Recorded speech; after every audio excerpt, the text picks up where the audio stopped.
You're listening to the Shorts and Series Podcast, episode 71. Today's podcast is brought to you by Audible.com. Get a free audiobook download and 30-day free trial at audibletrial.com/shortseries. With over 150,000 titles to choose from for your iPhone, Android, Kindle, or MP3 player. Today's podcast is also brought to you by Patreon. To figure out how you could help infuse our podcast with your awesomeness, visit patreon.com/PSM.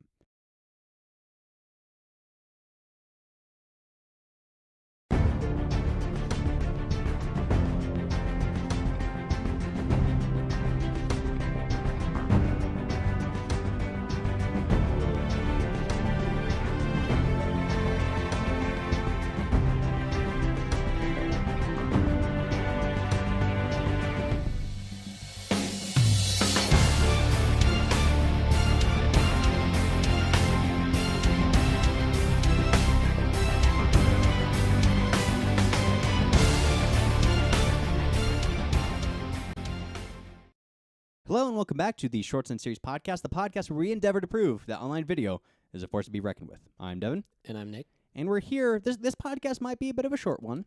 It could be because the film was so short. Yes, but Nick, this is why I love the internet, is because just because it's short or long doesn't determine the quality of the film. Right. Like, there could be a 30-second short film that's amazing. I'm sure that there are. And there's plenty that are, 2-3 hours long that aren't really, you can't really call them short films. No. But they're on the internet, and they're independently produced, and they're amazing. So Yes. any length, it's awesome. And this one was a short one. It was. But it was still amazing. Absolutely. The special effects mostly. Yes. Primarily. Yes. And just the tension. It Yeah. it escalates very quickly. Yes. And this is the second time we've reviewed a film from Blue Tongue Films. If you guys have been long. Okay, that's enough. No, it's not. Okay. Long. Wow. I didn't realize we were in an episode of SpongeBob. Long-time listener of the podcast. And you'll remember a long time ago, we reviewed a short film called Spider, Yes. which was also done by Blue Tongue Films. He threw a fake spider at his girlfriend, and she got hit by a car. Yes, that's it's the very brief Nick synopsis of that film. That was a good one. And you know what? Blue Tongue Films, they're good, so why not review another one of their films? Yeah. And that being said, if you guys haven't watched it, what are you doing? Pause this podcast. You go over to YouTube, and you watch the film, or else. It's 4.5 minutes. I think you can do it. Yes, and then come back here and join us for the Yeah. review. But for those of you who need a little refresher, Nick, our in-studio synopsis master, You said my name with such force there. Nick Smith, All right. is going to read the synopsis for your listening pleasure. Lucky finds himself in a bind, and it's going to take more than just a Houdini act to get out of this situation. That sounds ominous. But Houdini. Houdini. Yeah. He was an escape artist. Yeah, but he couldn't escape the fist, No. so he died. Yeah. Okay. It's sad. Yeah. Never forget. Anyways, so that's the wonderfully read synopsis by our very own Nick Smith. All right. And that means it's time for the credits. Because as always, we want to give you, not you didn't make this. What am I saying? Don't lie to Devin. Our audience, turns out, made this film. Well, And it's it turns out they could be watching. the people who made this film? Yeah. Highly unlikely, Potential. but it's possible. Yeah. So, if your names match the ones I'm about to read off, thank you. But don't take false credit just because you share the same name. Yes. So, now, Nick, you remember last time we reviewed a Blue Tongues film? We reviewed Spider. Yeah. And there was a certain person that was associated in the credits called Nash Edgerton. Yes. Do you remember how I pronounced his name? Edgerton? No. I said Nash Edgerton. Because it just sounds Oh, like a yeah. name that should be said with a movie announcer voice, right? Like, it's a Yes. very dramatic sounding name. Now, I figure, let's keep the tradition alive. And every time we review a film that has Nash Edgerton in it, I'm going to say Nash Edgerton Okay. in the movie announcer voice. That way it sounds like Nash Edgerton. Okay. Okay? You okay with that? Yeah. Despite how many times his name appears in the credit. So, are you really okay with this, or you just want me to get this over with? You're gonna do it whether or not I'm okay with it. This so is just absolutely get true. Going on it. Okay. So, Lucky was directed by Nash Edgerton. It was written by Nash Edgerton. It stars Nash Edgerton as Lucky. It was produced by Brooke Wilson, music by The Sleepy Jackson, cinematography by Greg Fraser, film editing by Luke Doolin and Nash Edgerton, production design by Katie Sherrick, costume design by Sally Sharp, makeup department by Lara Jade Birch and Jennifer Stanfield, second unit director or assistant director Drew Bailey. Sound department was Luke Doolin, Paul Krober, Sam Petty, Blair Slater, Spencer Souser, Mario Vaccaro. Special effects, David, wow, this is a cool last name, Trethaway. That is cool. That sounds like an elf. It does. Like something out of Lord of the Rings? Yeah. David Trethaway. Not David. David doesn't sound very Tolkien-esque. No. Can you imagine that? You're just reading Lord of the Rings, and David sprung from the wood holding the ring. Wow. Is that important? Yeah, pretty much. Visual effects was done by Mike Seymour. Stunts by Nash Edgerton and Tony Lynch. And that was everyone who brought you Lucky. And introducing Nash Edgerton. As Nash Edgerton. All right. So, thank you, Nash Edgerton, for being such a big part of this film. Not only because it was a great film, but because it allowed me to say Nash Edgerton many, many times. Okay. And it was very fun to say your name the way I said it. All right. So thank you for making it. Let's move on to the plot before Devin says that name anymore. What? Nash Edgerton. Okay, that one? Okay. The plot kind of starts off with waking up inside a trunk. Yes. Not the ideal situation. No. No. Not at all. There are very few situations in which I would wake up in a trunk and be like, yeah, this is, I feel like things are going well for me. I feel like you would agree. I can't think of one, yeah. Yeah. So like maybe if the trunk was full of money, but then I immediately thought that would be like ironic. Like I stole money and so they put me in a trunk with it and set the car on fire. Which in the movie is exactly what would happen to you. Right. So, yeah, there's no good outcome, basically. Yeah. And as we're waking up, we see that his feet and hands are tied. And it's a bad situation all around. Yes. So, waking up in a trunk, bound, beat, bloody. Yes. He appears to be a little, I guess, out of sorts initially, which is to be expected. I mean, I'm assuming we don't have the backstory what happened here. No. I'm assuming he was knocked on. You assume that. It's known that we don't have the backstory. Okay, well, semantics aside, okay. I think it's safe to assume that he was knocked unconscious. Right. Which sometimes results in concussions. A lot of the times, yeah. So it's not surprising that he's like, what? Trunk? Huh? Yeah. And he's in the trunk of this car, which he manages to bash open. Yes. Because pulling the little pull lever, is not dramatic enough. It's an older car. It might not have one. But even if it was like a modern car with a pull lever, let's still bash it open because it looks cool. Okay. Like if it was like, what am I going to do? Oh, click. As compared to douche, douche, douche, boom. That's a lot cooler. I can see your point, yeah. Yeah. So bashes open the trunk and then unties himself because easier to untie yourself if you have the light coming in. I think that was the main reason he bashed it open first, was just so they could show the untying in better lit conditions. Well, also he used like the sharp edge of the trunk latch to saw the ropes off his wrists. Okay. Which there's nothing really inside the trunk that he could have used for that. I suppose. So, and then he decides, okay, I'm in the back of a moving car. Looks through the back windshield. There's nobody in the driver's seat. Yeah, the car's moving very fast. Yes. As fast as it can, probably. Yes. And there's nobody in the car. And so his first thought is, I'm in the back of a moving car, in the trunk. I'm going to hop on top of the car.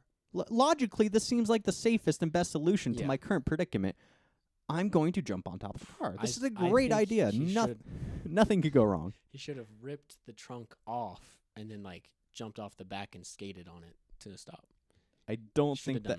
Don't think that would have worked. Okay, probably not. No, although probably would have. Probably wouldn't have worked. He probably would have, broken a few bones and gotten scraped up. But it would have, in the end, been a better ending for our character. Yeah, he got killed by being too good, almost. Yeah, pretty much. He jumps on the roof. Yes. And then finds all the doors to be locked. Yes. Which is something I would not have thought to do if I had put someone in the trunk of the car and put a brick on the pedal. but pretty smart. I suppose. These are some pretty clever villains. Yeah. So that's bad. He manages to break through the window by hitting it with the rearview mirror. Yeah, so he first tries his fist, Right. which doesn't work. Of course. Why would it? I mean, I guess in the adrenaline of the moment, you're not quite thinking, like, need to get in, Yeah. bang, bang. But, like, we all know that's not going to work. Have you ever tried to break open your own windshield with your fist? Yeah. I have many a time.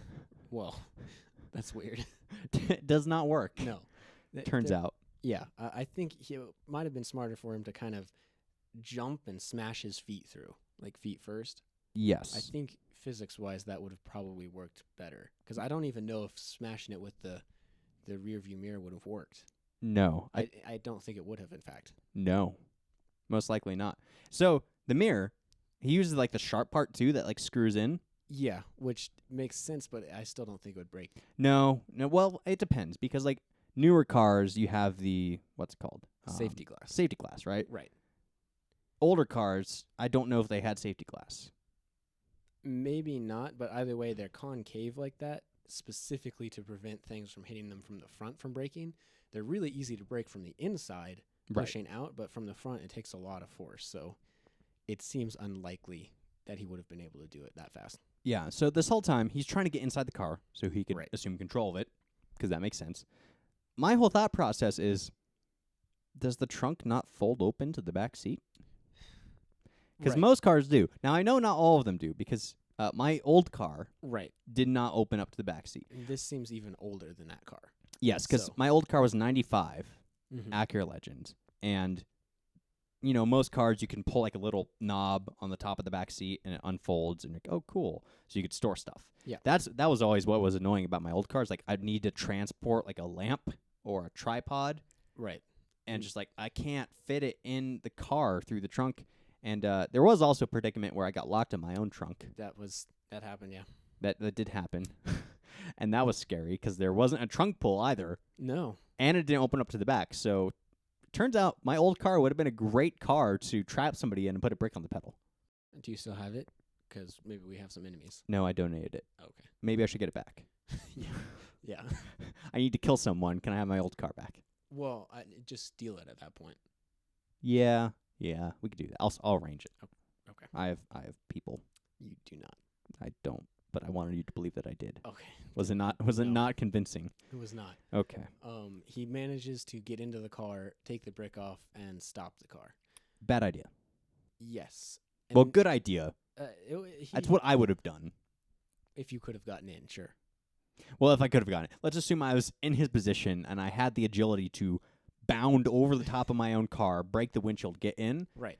My logical next thought would be, I need to stop the car because I need to get out. Mhm. And turns out, whoever put him in there thought this through. Apparently, because as soon as he turns the keys to turn off the engine, the car explodes. Yes. Bad day. And he dies, Yes. presumably. The sequel, Lucky 2. It's his life being burnt to a crisp and the terror that it brings. Oh, he's the T-1000. You don't know that, but he melts down and then reforms. Ooh, this is turning into a cool movie. I like this. It's like movie. Final Destination meets Terminator. Like fate is conspiring to kill a Right. T-1000. Not Interesting. any active like agency trying to kill him, just fate. Death is trying to kill a T-1000. Okay, this is a good crossover. Sure. This movie I should be don't- made. I don't think so. Going back to Lucky, I think what he should have done is just immediately turned the car around and drove back to civilization. We could call the movie Final Termination. Okay. Sorry, continue. I wasn't even listening because I was trying to think of a Right. clever movie title. You did. I did. Congratulations. Yes. I think he should have turned the car around and kept going because he wouldn't have exploded. Yeah, but how do you exit the car? Well, I don't know. Or he should have just gotten out of the car. Like, why do you need to turn the car off? Yeah, that's what I'm wondering was it speed indicative or just the car being on indicative? I would assume it was the car being on because I would assume what they wanted to have happen is him be in the trunk. The car drives until it runs out of gas and the engine stalls and turns off, and then the electrical system turns the explosion on. Okay, that makes sense. That's what I would assume happened. So when he turned off the engine, it turned the electrical signal to the explosives. It must have been. I bet part of it is just muscle memory. Like when you're in a car and you stop it. Like most of the time, I'm like, okay, turn off the key, get out. But I suppose. But that would have been better had he just left the car running and bailed. Yeah. But he didn't. So now he's dead. Now my whole question plot-wise is why? Why did all this happen? He pissed the wrong guy off, obviously, but there's no explanation as to who or why he did that. Yeah. But apparently just don't mess with these guys that would do this. I want to know, though, Nick. I don't know. Your lack of answers dissatisfies me. Well, he put a head on a turtle earlier. Does that give any clues? That's a Breaking Bad reference. It is. It is. I don't think this is a Breaking Bad tie-in. No. The so you're Mexican saying cartel exists outside of Breaking Bad, Devin. I know. So you're saying and they that do crazy stuff like this. So what you're implying is that Lucky takes place in the same universe as Breaking Bad. No. And the Mexican meth cartel. Yes. So basically, Lucky, our guy that was trapped in the trunk, is a rival meth cook. And his product was rivaling Heisenberg's and their own. And they're like, okay, this guy's a threat. He needs to be taken out. And so they locked him in, and this was their clever way of killing him. Yeah. To send a message. And so... Or just to get rid of evidence. So, okay. I didn't see this mentioned in Breaking Bad, but the spin-off show, Better Call Saul, I want this to be part of that storyline. Okay. I want him to be a character in Better Call Saul, like a rival meth cook. Unlikely. That's what you told me. Okay. You have my hopes up now. I'm sorry. So, but that being said, let's move on to our thoughts on the characters and actors. Okay. We have one character. Yes. So this segment will probably be pretty short. I'm thinking so. Mike, I have questions. Again. Yeah. Who is he? Who is he? What kind of life does he lead that led him to this situation? An illicit one, I'm probably guessing. Well, that's why I'm not sure. Because this is a predicament. Without context, we have no way of telling. Right. But this is a predicament that we've seen good guys in, like James Bond. Right. Stuff like that. Very heroic. However, I would argue that James Bond often engages in illicit activities. This is true. So, no matter what, he's doing illegal stuff. Yeah, but is this a good guy, action hero kind of guy, or is this a bad guy, a villain? I don't know. I don't know. He's a cool guy. He's very cool. So that's all we know. That's all I can say is what, who, why, how, when. That's all I have on the character. Is I want to know what's his backstory and why is he in the situation he's in. But so essentially, you're asking for a plot. Yes. Yes. As opposed to a series of cool events. Yes. Okay. But that being said, the actor Nash Edgerton. Yep. Yes. That guy. He turns out. So the whole time, our character Lucky is diving over the car and standing on the side and leaping over things. And the car's going super fast. I don't know how much of that was cleverly shot for safety reasons. I'm assuming most of it. And how much of it was real, but I'm relatively convinced that a lot of those shots were real. Yes. For this reason. If you go and look up Nash Edgerton on IMDb, you'll find that Nash Edgerton is well known mostly for stunt work, and he's done a lot of blockbuster movies, chief among them being the Matrix trilogy. Did not know that. He did a lot of stunts for the Matrix trilogy. He was Ewan McGregor's stunt double in the prequel trilogy for Star Wars. So whenever you see Obi-Wan jumping around and running and stuff, that's Nash Edgerton, which is pretty cool. That is pretty cool. And apparently he also did stunt work for The Great Gatsby. Now, I haven't seen that movie, but I can't think of a scene which requires stunt work for The Great Gatsby. I've read the book. I think there were some fight scenes thrown over balconies and whatnot. In the movie? I would think so. Because I don't remember that in the book. I don't know. I was mostly bored by that book.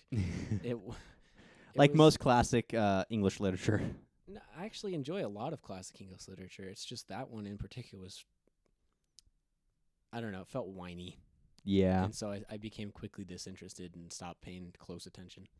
But all I have to say, he's done a crud ton of stunts for a crud ton of movies. Not all of them good. I'll say that. Well, Kangaroo Jack. Good? He did stunts for Kangaroo Jack. Not a good movie. No, but the stunts were good. I don't remember that movie. Okay. I've repressed it. Okay, it's not good. But that's an interesting, I guess, profession because you're never really well known outside of the industry itself. Like, we all know Ewan McGregor. That's Obi-Wan from Star Wars. We all know Christian Bale. That's Batman. Stuff like this. We don't know who plays their stunt doubles. Like, we don't know those guys, right? No. So that's only like an industry thing where you become well known. So it's very interesting that talking about an actor who really just does stunt work, you know? Yeah, but at the same time, how cool would it be to go to work most days and like jump off of buildings? Yeah. As your job. I can imagine your insurance would be pretty expensive. Yeah, I'm sure they have some like industry insurance stuff that goes on. Yeah. But just that because would be a fun job, I think. Maybe. I know that I don't know how this is related at all, but it could be a dangerous field. Obviously. For very obvious reasons. But like Star Wars, the scene with the Sarlacc pit. Yeah. Where they're like, oh, it's basically pirates, you know. Right. Walk the plank and we'll push you into the Sarlacc pit and whatnot. The scene where Luke like does the backflip onto the dive board, for lack of a better word. Yeah. Springs up, force pulls his lightsaber and like starts hacking at people. That scene, I think a stunt double broke his leg or arm or something that day. I believe it. So this is the kind of dangers. I think a lot of stunt doubles have actually died. Like people who do stunt work have died on the job. I believe it. But So I'm sure they had fun doing it. they had fun dying. Well, maybe not. And it was that caught on stunt, film. But most that's true. They probably don't release that film. That's the take that they use because it's most authentic. Jesus. That got dark really fast. So let's move on to the creative elements. Yes, the creative elements. I love the intro. Yes. Now this is an overused and cliche intro, the waking up with the character. Yes. But it was done well enough to where I didn't care. Yeah, it was done very well. It felt stylistically very, very different inside the trunk than outside. Like there was a very dramatic shift in tone as soon as the trunk blasted open. Yeah. And that was mostly waking up with him, and it was very well done. Well, and I like how I like how you put that because it emotionally and in terms of alertness matches up with the character itself. Mm-hmm. So the whole beginning where before we even get the title card, it's like a slow fade from black into like a weird close up with muted sound, and then it fades away again, and it does that another time, and then the title card pops in, and then does it one more time. Mm-hmm. That for me is very visually indicative of like almost, I guess a good example would be like when you have a day off and you're sleeping in and you wake up a bit and then go back to bed and then you wake up a bit and go back to bed, like slipping in and out of consciousness. It had that feel of slipping in and out of consciousness and time passing between each fade. Yeah, but you weren't aware that you were moving very fast. Exactly. And they focus the camera on the things that you would feel first if you were slipping in and out of consciousness.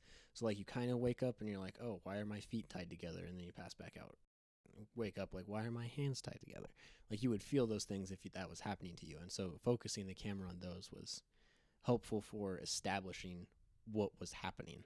Yes. And then, of course, when we stop the fades and we just focus on the character, it's kind of like as he's gradually waking up, right? And so he's like realizes that he's trapped somewhere and starts banging on things. And then we as the audience gradually realize, oh, he's in a trunk. Yeah. Like it slowly dawns on us. So it's kind of like we're waking up with him. Yeah. And then and the sound's very muted. It is. More than it would actually be, but that's, again, for the purpose of feeling like you're waking up with the character. And so when he bangs open the trunk and the sound just goes boom, full volume. Yeah, it comes in. And you go from darkness to blaring light. Yeah.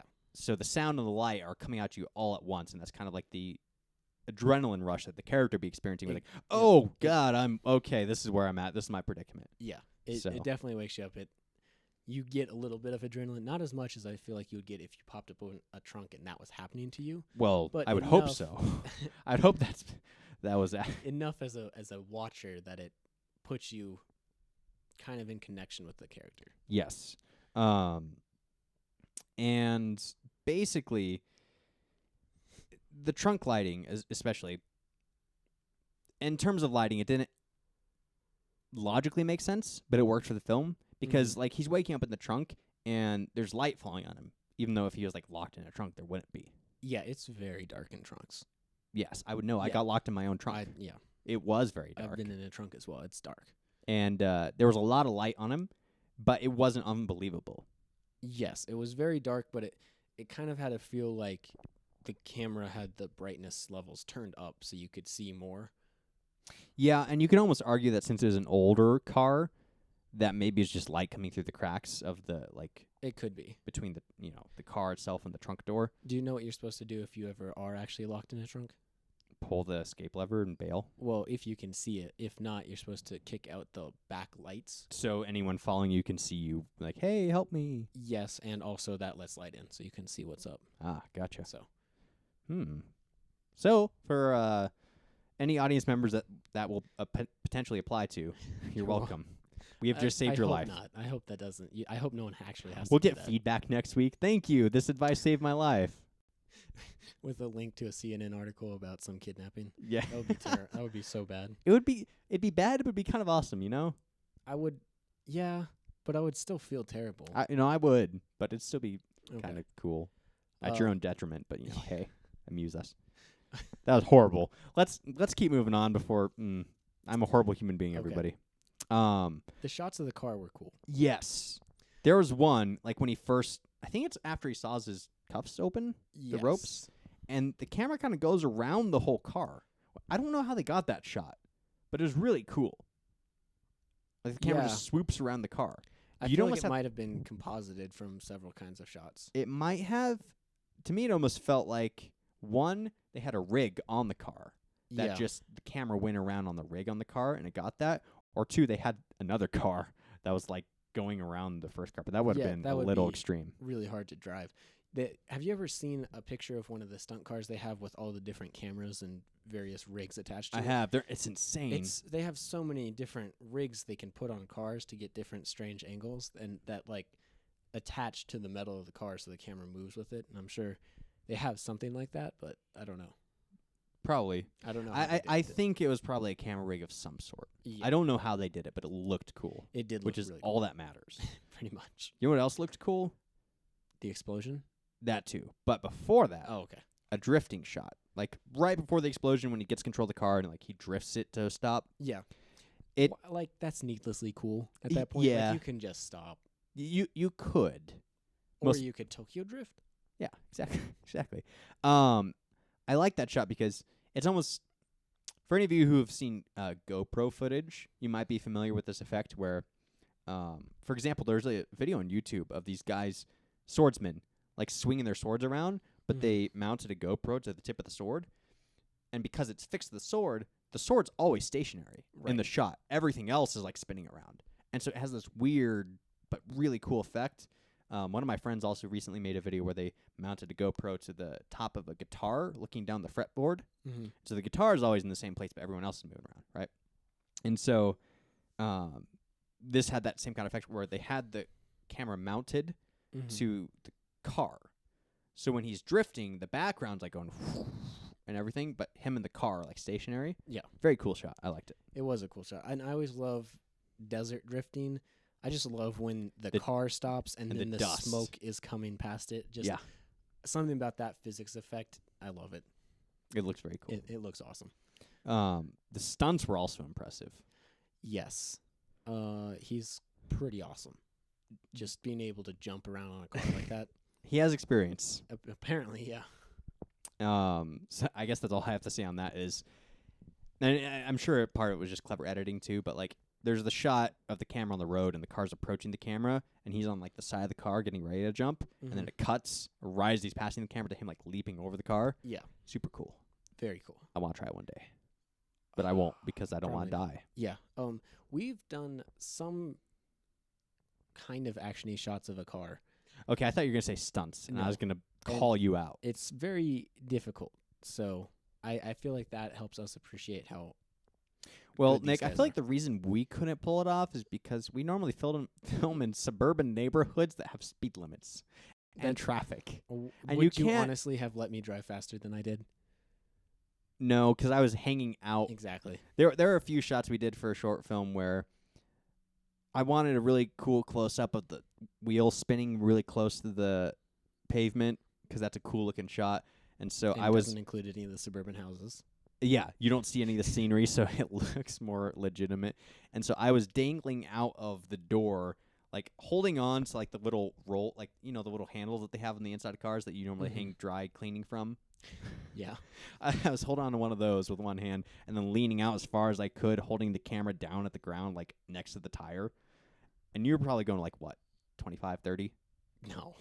Like 15. 15. Dude. And we just I'm sure it felt a lot faster outside the car, but it was like 15. And we sped it up. But like if we would have hit a bump, my hand, like I would have lost the camera and my hand to the asphalt. And I don't know if that's true, but it probably would. I would have lost my whole been hand. Good. My whole hand. I don't think so. In fact, it's But happened it's before. This is one of those Star Wars. Prosthetics. Yeah, like there's a little door in my wrist that opens up, and there's the wires. Yeah. Yeah. It's Can really you open authentic. it up right now? I don't want to. It's a big hassle. Did you forget your screwdriver? I did. Okay. It's a sonic screwdriver, actually. It's required for future stuff. Anyway, so all that being said, last effect I really liked was the explosion. I have a sneaking suspicion it was a legitimate explosion. Yes, it definitely was. It looked like it, and I'm sure all they did was they had the shot of the guy in the car. Yeah. And then they had the shot of the car exploding. Yeah. And then just composited the two together to where it looked like he was in the car being exploded. Yeah. And I think that's part of the reason why this car was so old and crappy was so that they could blow it up eventually. And not worry about it. Yeah. It looked cool too. Again, we said this numerous times with the VGHS review. Actual explosions, practical explosions look far cooler than digital explosions. There's some weight behind it that you can't quite mimic digitally. Yes. And then the car fire afterwards of the huge amounts of black smoke coming out, that's what car fire actually looks like, and so it definitely felt very real. Nick has had plenty of experience with car fires, so he's an expert authority as it turns out. Pictures on like articles of actual car fires that aren't like in movies on the internet? Yeah. Yeah, because everything on the internet's true. Well, I'm feeling like CNN probably didn't alter the photos no, I know. that much. I'm just giving you crap. Really? Okay. You're surprised by this? No. Okay, good. But yeah, so I really liked it. It was.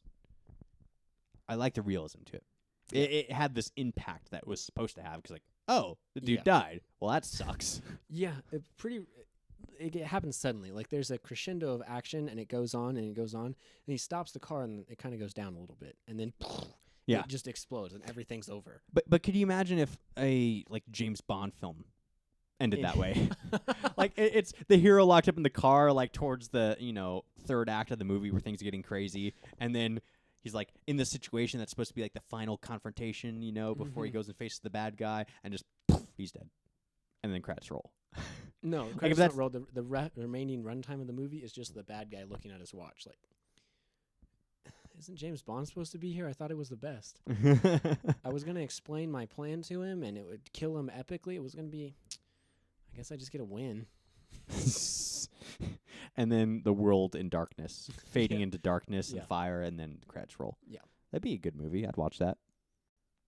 I feel like someone should do that just to be unexpected with it. Somewhat. It would be the new You Can't Spoil This movie. Yeah. Completely unrelated. Quick tangent. Really, really fast. Okay. My roommate came up with a great idea for a movie. And the movie's called Thug Number 2, or The Life of Thug Number 2. And it's an action movie. But like when you're watching the credits of an action movie and it says like Thug Number 1, Thug Number 2, just like the miscellaneous bad guys. It's an action movie told from the perspective of Thug Number 2.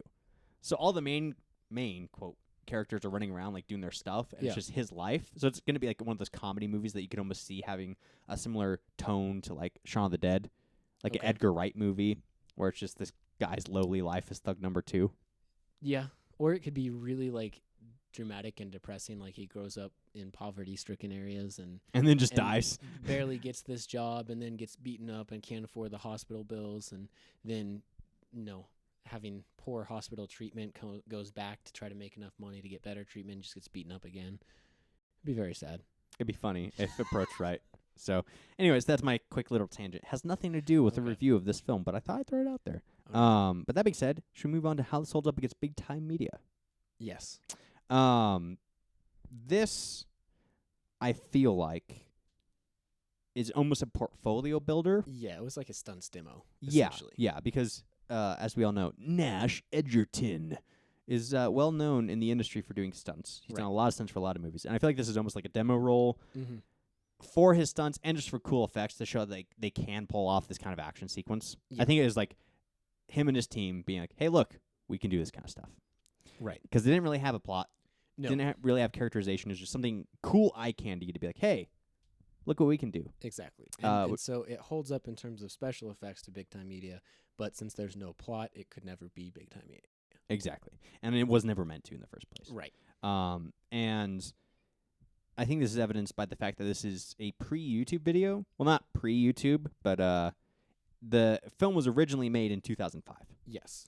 And YouTube, of course, originated 2005. Right. And it wasn't uploaded onto YouTube until 2008, which is around the time where YouTube became like a legitimate site for hosting videos. This was back in the days of Google Video. Yes. Oh, those were the days, Nick. No, they weren't. No. But back in 2005, no filmmaker was going to look at YouTube and be like, yeah, I should host my videos there. Right. So the fact that he waited 3 years to put it on YouTube is pretty evidence of the fact that this was designed for big-time media. Yeah. Essentially. Yeah. And, it was. This guy is in the industry and whatnot. But the ratings. Okay. On IMDb, Lucky has a 6.8 out of 10. Yeah. I mean, I feel like that's accurate if you completely zero out the fact that the plot, there was none. Yeah. Like if there's different categories and plot gets a 0, then that score makes sense. But yes, it's actually surprisingly high. It's almost 7. Yeah. For IMDb, that is a really good score. Yeah. And then on YouTube, as of the moment of us recording this podcast, it has 768 likes versus 66 dislikes, which comes out to a 9.2.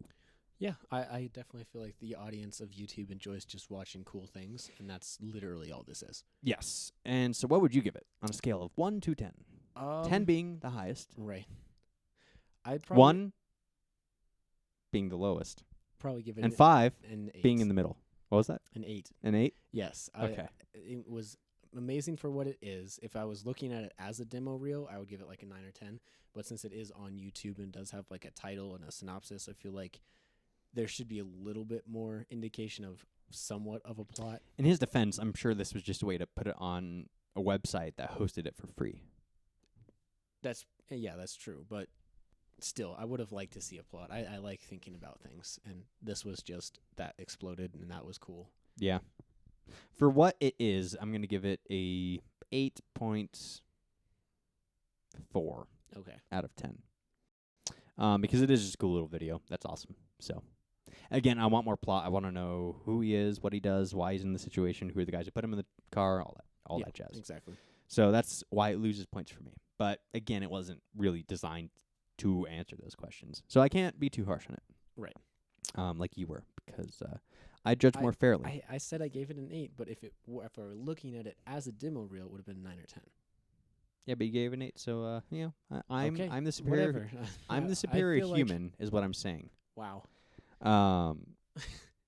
Hitler much? I just thought of a really bad joke. Okay.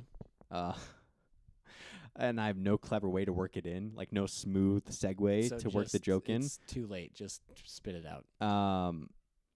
Was he up all night? Who? The guy in the trunk. Was he up all night to get lucky? Nick, literally face palming. I have nothing to say to that. You don't? No. Okay. Well, in that case, I'll just... I feel ashamed. So this is Hangover then? I feel... He was up all night to get lucky, and this was the end of it?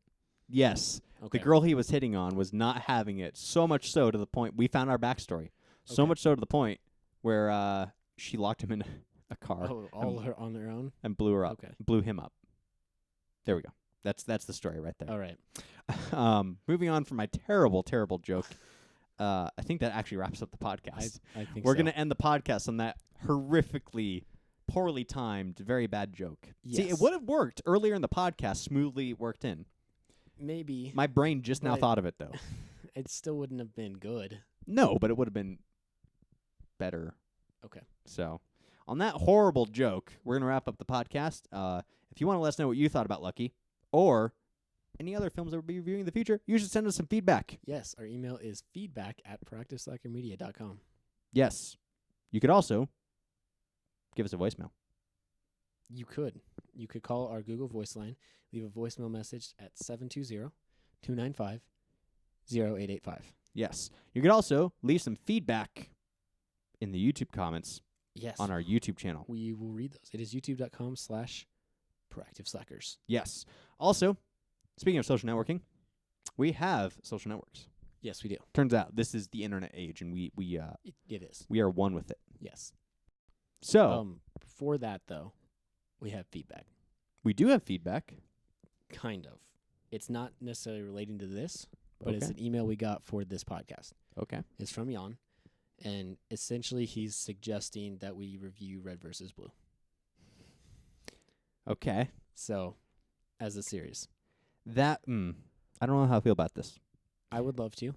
It's very long. He addresses that. It's 11 seasons, so it would take a long time. At the rate of how we review series, that would take us approximately 26 years to review. Just saying. Okay. We might have, if we were to review Red versus Blue, we might have to start reviewing it from like one of the, because they wrote Red versus Blue, and then partway through they kind of like rebooted it for like Yes. new viewers. Kind of, yeah. So we might start from I don't know. Jan, duly noted. We will think about how we want to approach it, because Red Yes. versus Blue is awesome and definitely a tale of internet production becoming legitimate. Oh, Like absolutely. Red versus Blue was one of the series that pioneered that. Definitely. So that's definitely a huge contribution to online video, which is the point Yep. of this podcast. So that would be a very appropriate thing to review, but it's very long, and we need to figure out how we want to go about that. It might have to wait until we can do this more full-time and have back up to 2 shorts and series a week. Yes. So, And be able to hire somebody to edit, right. because what I that's where most of our time is going right Yeah, now. pretty So much. I literally came from my actual job to here, and then I'm going to go home, edit this, go to bed right when I'm done editing this, and go right back to my actual job. Yeah. At 6:30 tomorrow morning. Ouch. So, that being said, we're going to find a way to work it in, but it might not happen right away. And we've got some series lined up that we want to do. Yes. So, we'll get to it eventually. That's a very, I know that's not the answer you're looking for, but we'll get to it eventually. But that being said, Nick, At least it's an answer. yes, back to the social networking links. Okay. If you want to help us figure out how we can solve the Red versus Blue review issue, you can definitely let us know via our Facebook Facebook.com/proactiveslackermedia. or our Twitter. Twitter.com/PSM_podcast. No, that's not it at all. That's not it. It's What was company. that? I wonder if there is a No. Twitter handle that is that. Probably No, not. We should claim it. We should claim it. Just Start. Yeah, because our branding is definitely high in demand. Yeah. Well, yeah, but if it ever is and someone has that. True. So it's PSM_podcat. Podcat? Dude, It's that's PSM_company, Devin. there we go. That is our Twitter. That's definitely it. The whole podcat thing, though. We might have to create a podcast called Podcat. And it's just... Put my cat in a pod right here. No, we'll just get your cat to meow on a microphone for an hour. And, dude, you know Oh, how I the could internet do is that. with cats. Internet would blow up over that. I doubt it. Oh, no, it's It's literally kind blow of up. flooded with cats. Yeah, because cats are such a big selling point. Okay. Think about this, Nick. Podcat, we're doing it. That being said, we also have our own personal Twitters. Yes, I'm at Pro Slacker Nick. That's, ladies and gentlemen, Nick never uses Twitter. Can't even remember his own Twitter handle. That's Hey, I used it 2 days ago. All right? okay. I'm at Pro Slacker Nick. I remembered it. Nick does not remember his own Twitter handle. I do. It's Devyn_HDEV. To be fair, yours is just your name. YNN_H. I have a much better memory than Nick, and tweet at me. I'll tweet back at you. Nick won't because he never uses his. Absolutely will, and I will notice because I have a mobile app. And that being said, you could also help support us via Patreon, Patreon.com/PSM, Cafe Press. CafePress.com/PSM. No. No. Nick, totally destroying it on the... You know what? You're fired. You're fired. I'm going to take it over from here. That is cafepress.com/proactiveslackermedia. Also, audibletrial.com/short series. You can get a free audiobook and 30-day free trial, and it helps us out, gets us some money to be able to get better cameras and stuff to make stuff better for you. So it's a win-win. And that being said, join us next Monday, for another Short Series podcast, and the night before, Sunday night, for the live stream, and then next Friday for the Practice Slacker podcast, and Thursday night for the live stream. Yes, we're going to be reviewing parts 4 and 5 of Pops. Yes, Platoon Power Episode Squadron 2. See, Nick, I want you to realize I took over the little links and sign out. I didn't mess up once. Yeah, no, I'm going to go study those. Yes, I want you to commit them to memory, and then give your paper to me, and I'll have your grades by next week. As of right now, it's an F. Okay. So you better get your act together. I'll try. Otherwise, this will be a one-man podcast. I'll clone myself and Right. speak to myself and just get rid of you. It'll work a lot better. You'll agree a lot. Oh yeah, that'd be great. Okay, so join us next week for Pops Episode 2, Parts 4 and 5. Yes. See ya.